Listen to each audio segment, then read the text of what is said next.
Okay, ఒక్కసారి అందరూ వినండి దయచేసి. మీకు రోజు చెప్తానే ఉన్నారు, పేపర్లో రోజు చనిపోయే వాళ్ళని చూస్తూనే ఉన్నారు. అది మన దాకా యాక్సిడెంట్ వచ్చినప్పుడు కదా అని ఎంత నిర్లక్ష్యంగా రోడ్డు మీద పోతున్నారంటే మీకు ఎవ్వరికి మీ ప్రాణాల మీద, మీ యొక్క కుటుంబం మీద ఎవరికి కూడా శ్రద్ధ లేదు.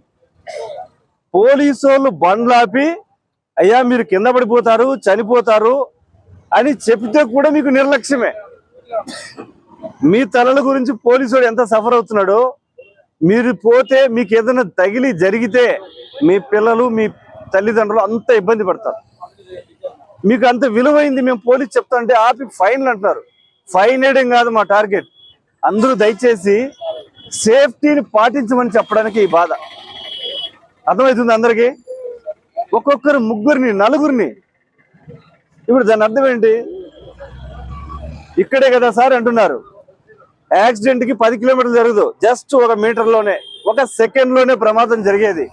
దానికి మైన్యూట్ లోనే మనిషి ప్రాణం ఎంతసేపు పోవాలి? మీరందరూ 2 వీలర్లే, పెద్ద పెద్ద బస్సులు, లారీలు పోతున్నాయి. తగిలితే దానికి దెబ్బ తగులుతుందా, మీకు తగులుతుందా? మీకే కదా. నాకు తెలుసా, చెయ్యికి తగిలిన ప్రాణాపాయంలా, హెడ్డుకు తగిలితే మిమ్మల్ని రక్షించే ఏది? ఆయన డాక్టర్, స్వయాన డాక్టర్, ఆయనే పెట్టలేదు, ఇంకెవరికి చెప్పాలి మేము? ఉన్నవాళ్ళు చెప్పాలి, వాస్తవం కదా. మీరు డాక్టర్ అంటున్నారు, మీరే పెట్టడం లేదు, మరి ఎవరికి చెప్పాలి మేము? దయచేసి హెల్మెట్లు ఈ రోజు నుంచి, ఈ క్షణం నుంచి, రేపటి నుంచి సీరియస్ గా అన్ని రోడ్లో చెక్ చేస్తాం. ప్రతి ఒక్కరూ హెల్మెట్ పెట్టుకొని పోవడానికి ప్రయత్నించండి. మాకు ఫైన్ విధించడం కాదు, ఫస్ట్ హెల్మెట్ పెట్టండి. తర్వాత మళ్ళీ మీ డాక్యుమెంట్ ఏదైనా ఇన్సూరెన్స్ ఉందా లేదా, డ్రైవింగ్ లైసెన్స్ ఉందా లేదా మళ్ళీ చూద్దాం. ముందు మిమ్మల్ని మీరు సేవ్ చేసుకోవడానికి first top most priority helmet. పెడతారా అందరూ? పెడతారా? గట్టిగా చెప్పండి. అందరూ ప్రమాణం చేసి చెప్తున్నామని చెప్పండి. చేయి దాపు, అందరూ చేయి దాపు, అందరూ చేయి దాపు. ముందు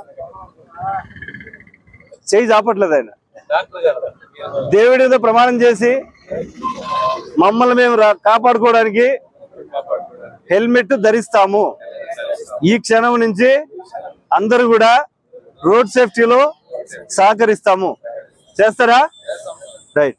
నమస్కారం, నేను చిత్తూరు 2 టౌన్ ఇన్స్పెక్టర్ మాట్లాడుతున్నా. దయచేసి ఈ చిత్తూరు టౌన్ ప్రజలందరికీ ఒకటే విజ్ఞప్తి, పోలీస్ డిపార్ట్మెంట్ తరఫున, మనం ఎన్నైనా వైరస్ వచ్చినాయంటే ప్రతి ఒక్కరూ సేఫ్టీగా మెడికల్ ట్రీట్మెంట్ తీసుకుంటున్నారు. బట్ ప్రమాదం అనే వైరస్ చాలా అందరికీ తెలుసు. రోడ్ ఎక్కితే ఏ క్షణమైనా ఏదైనా జరగచ్చని, బట్ దాన్ని ఎవరు కూడా పట్టించుకోవడం లేదు. రోడ్ సేఫ్టీ అన్నది పోలీసు వాళ్ళు ఒక్కరే 24 గంటలు రోడ్డు మీద చెప్తేనే సేఫ్టీగా ప్రజలు ఉంటారనేది భ్రమ. ప్రజలు కూడా ఆ సేఫ్టీలో కోఆపరేట్ చేయాలి. పబ్లిక్ లో ప్రతి మనిషి రోడ్డు ఎక్కిన తర్వాత ఆ బండిలో ఏదో ఒక మనిషి అనేది ఉంటాడు.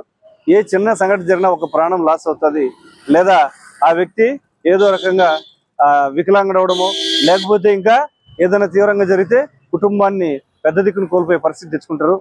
దయచేసి ఇక్కడ ఫైన్లు వేయాలా, పోలీసు వాళ్ళు అందరినీ ఫైన్లు వేసి ఇబ్బంది పెట్టాలని కాదు. మీ సేఫ్టీ మాకు ముఖ్యం. అందరు కూడా సీట్ బెల్ట్ పెట్టుకోవాలి. 4 వీలర్లో వెళ్ళే వాళ్ళు, 2 వీలర్లో వెళ్ళే వాళ్ళు తప్పనిసరిగా హెల్మెట్ ధరించండి. అది ఎవరైనా సరే, ఇక్కడ మనిషి ప్రాణం ఇంపార్టెంట్. మన ఇంట్లో మనం అనుకుంటుంటాం ఏదైనా కొత్త వస్తువు వచ్చి చాలా జాగ్రత్తగా చూసుకుంటుంటాం, కానీ మన ప్రాణం మనల్ని మరి ఎంత ఇంపార్టెంటో అందరికీ తెలుసు. బట్ చాలా నిర్లక్ష్యంగా రోడ్డు మీద ప్రయాణాలు చేస్తుంటారు. దయచేసి రోడ్ సేఫ్టీలో ప్రజలు సహకరించినప్పుడే మనం ప్రమాదాలను నివారించగలిగిన వాళ్ళు అవుతాం. అంతే తప్ప పోలీసులు చెప్పినంత మాత్రాన ఆగవు. రెండోది, తాగి వాహనం నడపొద్దు, ట్రిపుల్ రైడింగ్ వెళ్ళొద్దు, అట్లాగే ఇంకా ఏదైనా ర్యాష్ డ్రైవింగ్స్, ఓవర్లోడింగ్స్ చేయొద్దు. ఎందుకంటే ఒక 10 నిమిషాలు లేదా ఒక 20 నిమిషాల జర్నీకి ఏదుందులే, ఎక్కువైతే ఏముందులేని ఆటోల్లో ఎక్కుతుంటారు. బట్ ఆ ప్రాణం పోతే 10 నిమిషాలు నీ కుటుంబాన్ని, 10 సంవత్సరాలు నువ్వు లేని లోటుని ఎవరు తీర్చలేరు. తర్వాత చాలా ఇబ్బందికరమైన పరిస్థితుల్లో కుటుంబాలు వెళ్తాయి. దయచేసి అందరూ కూడా సేఫ్టీగా, రోడ్ సేఫ్టీలో పోలీసు కోఆపరేట్ చేసి ప్రతి ఒక్కరూ హెల్మెట్ పెట్టుకొని మంచి సేఫ్టీ సిటీగా సహకరిస్తారని చిత్తూరుకి పోలీస్ డిపార్ట్మెంట్ తరఫున కోరుకుంటాను. Thank you.